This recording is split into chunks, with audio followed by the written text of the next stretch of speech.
네, 새 정부 들어서 경제 심리가 살아나고 있습니다. 경제 기사에 나타난 경제 심리를 지수화한 뉴스 심리 지수가 지난주 109.05로 올해 들어서 가장 높은 수준입니다. 윤석열의 불법 비상계엄으로 지난해 12월 77.08까지 추락했다가 새 정부가 들어서면서 회복되고 있는 것입니다. 코스피도 3,000선에 바짝 다가섰습니다. 환율도 안정을 되찾고 있습니다. 중동 사태라고 하는 외부 요인이 있음에도 불구하고 전반적인 경제 지표들이 안정화 추세에 접어든 것으로 보입니다. 따라서 지금입니다. 지금 신속한 추경으로 민생 경제 회복의 불씨를 확실히 살려야 합니다. 대통령께서 말씀하셨듯이 소비 진작과 소득 지원을 함께 고려한 이번 추경을 통해서 민생 경제를 확실하게 회복시켜야 합니다. 문제는 국회 상황입니다. 원내 대표 간 회동이 있었습니다만 예산결산특별위원장 등 4개 상임위원장 선출에 대해서 합의를 이룩하지 못했습니다. 복잡할 게 전혀 없는 문제 아닙니까? 22대 국회 개원할 때 여야 간에 합의했던 원구성 방침대로 위원장을 선출하면 됩니다. 여야가 바뀌었다고 해서 손을 대자고 들면 국회 모든 상임위원장을 대상으로 처음부터 다시 협상해야 되지 않겠습니까? 어차피 새 정부 출범에 따라서 정부 조직이 개편되면 이를 소관할 국회 상임위원회도 조정되어야 합니다. 그때 가서 전체 상임위원회의 편제와 구성을 어떻게 할 것이냐 하는 문제를 논의하고 합의하면 될 일 아니겠습니까?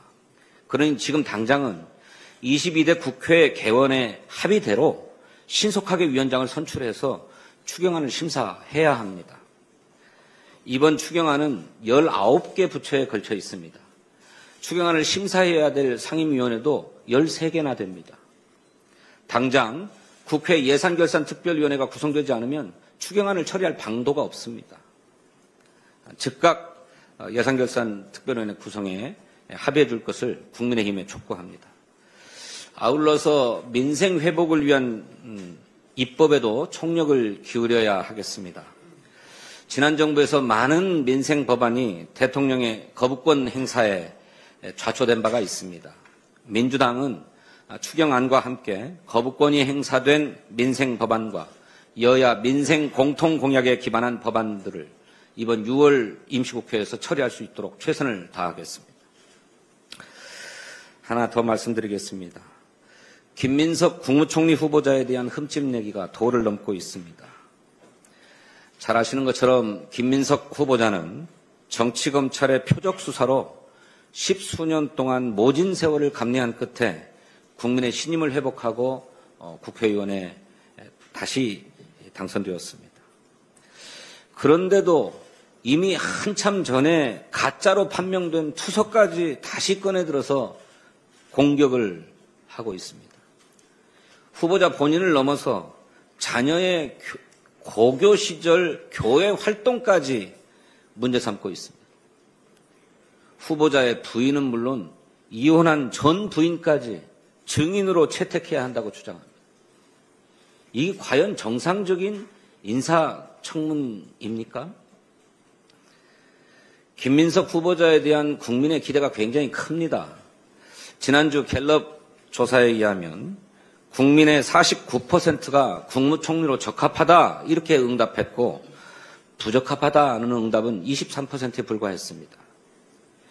국민의힘이 새 정부 흠집내기로 국회의 시간을 허비하지 않기를 촉구합니다. 추경 처리, 대미 관세 협상 등 지금은 대한민국 정상화에 온 힘을 써야 될 때입니다.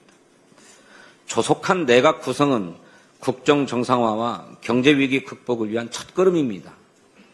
우리 헌법이 정한 인사청문이 정치 보복과 내란 동조의 연장선이 되어서는 결코 안 됩니다.